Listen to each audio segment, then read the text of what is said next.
For today's recipe, we're making birria. We're going to start out by cutting 5 pounds of boneless chuck roast into 3-inch pieces. Boil in 8 cups of water with half an onion, 1 head of garlic, 2 tablespoons of salt, and 4 bay leaves.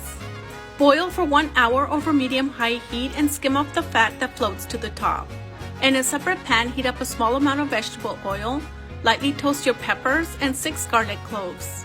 Move them around often for about 2 to 3 minutes or until they're nice and fragrant, then transfer them to the blender, along with 6 to 8 peppercorns, 5 whole cloves, and 2 cups of water to help blend the ingredients.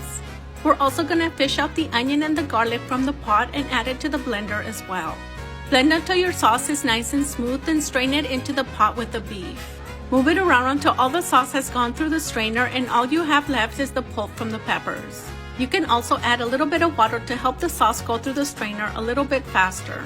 Discard of the pulp, add in your seasonings. I'm using oregano, thyme, cumin, and beef bouillon for flavor. Cover and simmer on low heat for 2 hours or until the meat is nice and tender.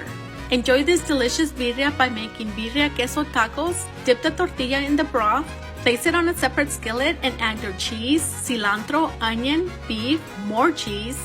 Fry over low heat until the cheese is nice and melted. Enjoy it with your favorite salsa. You can also enjoy it as a stew with a little bit of ramen. And enjoy!